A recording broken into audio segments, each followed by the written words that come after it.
Bienvenue la famille madridista, on se retrouve pour une nouvelle vidéo sur l'actualité Real Madrid. Madrid continue sa candidature pour Nico Williams, Joselu. Piqué croit toujours que la dernière Ligue des Champions ne restera pas dans les mémoires car il vient du Barça et il est envieux. Pourquoi le Barça et le Real Madrid ne figurent-ils pas dans le tirage au sort du deuxième tour de la Coupe du Roi? Rejoins la chaîne, en vous abonnant pour rater aucune de nos nouvelles vidéos. Je vous partage tous les infos du Real Madrid chaque semaine. N'hésitez pas à vous abonner en activant la cloche de notification pour suivre toutes les dernières informations du Real Madrid. Je vous dis tout, on commence. Madrid continue sa candidature pour Nico Williams. Le contrat de l'ailier se termine en juin et AS insiste sur l'intérêt du club blanc à le signer. Dans une récente interview, il assure qu'il avait une décision claire concernant son avenir mais n'a donné aucun indice. Le nom de Nico Williams est sur toutes les lèvres. L'ailier de l'Athletic, qui se concentre ces jours-ci avec l'équipe nationale, termine son contrat en juin et constitue l'une des grandes opportunités du marché. L'un des clubs les plus attentifs à la situation de l'attaquant est le Barça, mais le journal insiste sur l'intérêt de Madrid. Selon le journal, l'option que le footballeur souhaiterait le plus serait d'aller dans l'équipe blanche. En ce sens, cela indique une stratégie plus complexe que celle de maintenir le joueur à un coup nul. Selon ces informations, le plan de l'Athletic serait d'empêcher le joueur de partir en juin sans laisser d'argent dans les caisses du club. C'est pourquoi leur objectif est de prolonger le contrat, mais en maintenant une clause résolutoire de 50 millions, un montant que Madrid serait prêt à assumer. Ce serait l'avantage qu'aurait Madrid sur le Barça. La situation financière du club rend très difficile le paiement de cette somme. De plus, l'idée du Barça est différente, que le joueur arrive gratuitement en juin. Et pour tout cela, dans une interview accordée au Periódico de España, le footballeur a assuré qu'il avait une décision claire concernant son avenir, mais il a rappelé qu'il est toujours un joueur de l'Athletic. Le fait que de grandes équipes comme le Barça, Madrid ou des clubs anglais me regardent signifie que je fais bien mon travail. Je suis clair sur la décision que je veux prendre, mais en fin de compte, c'est quelque chose que mes représentants ont, qu'ils ont avec moi depuis, j'ai 11 ans. Et il y a mes parents, mon frère. On verra, mais je suis très calme et je veux le rester. Dans la même interview, l'attaquant explique les facteurs qui contribueront à prendre une décision finale. Ce sera une décision pour tout le monde, il n'y a pas que moi. Il y a aussi ma famille, il y a mes amis, mes représentants.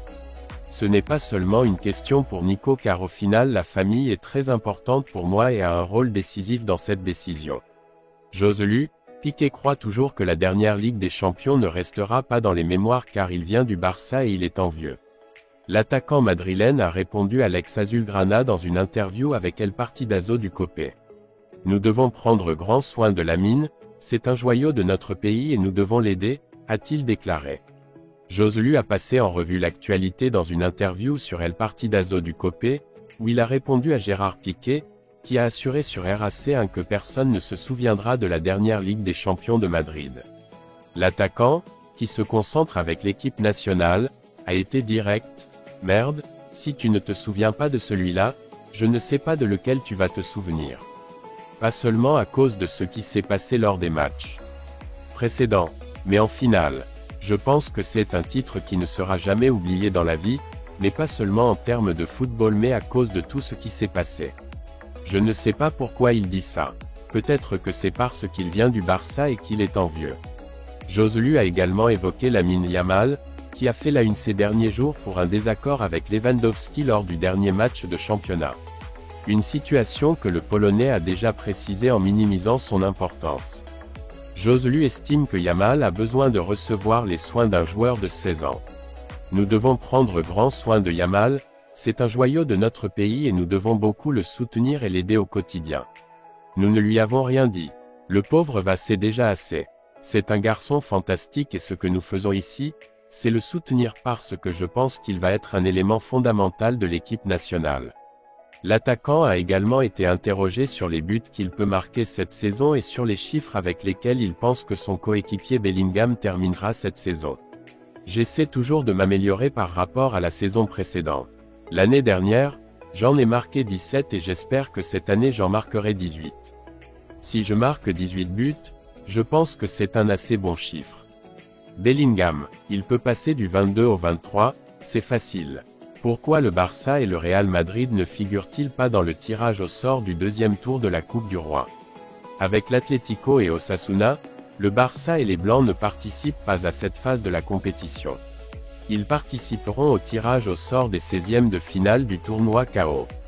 La Coupe du Roi 2023 24e a déjà commencé, avec un premier tour auquel ont participé 110 équipes et qui a enregistré quelques surprises, comme l'élimination de Grenade pour mauvais alignement ou la plus récente du Real Saragosse. Ce mercredi le tirage au sort du deuxième tour du tournoi KO. Dans la Ciudad del Fútbol de la Rosas à partir de 13h et le Barça, le Real Madrid, l'Atlético et Osasuna sont encore une fois exclus. 16 de la première division, 20 de la deuxième, 18 de la première fédération, 34 de la deuxième fédération, 8 de la troisième fédération, 4 demi-finalistes de la Coupe de la Fédération et les 10 vainqueurs du tour préliminaire, dont l'UERUBI, qui a battu l'UD Rothlé-Molinar s'est affronté lors des 55 matchs de ce premier tour. Pourquoi le Barça, le Real Madrid, l'Atlético et Osasuna sont-ils hors du tableau?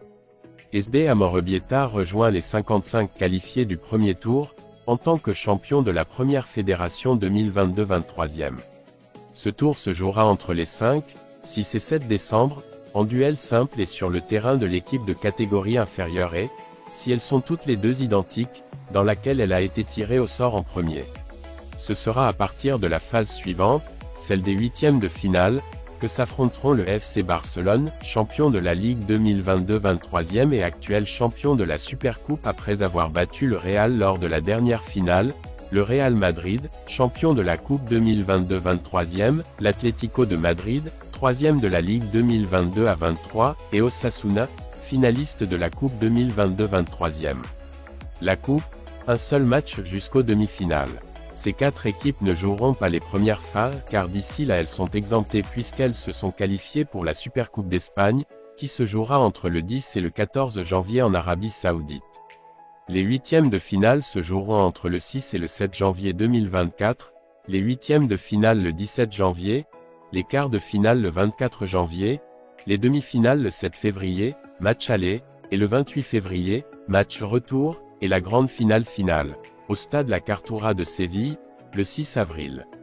Jusqu'au quart de finale, les tours se joueront en un seul match, sur le terrain du club de catégorie inférieure, ou sur le terrain du club sorti premier s'il joue dans la même division. Les demi-finales se joueront en aller-retour, avec un aller-retour.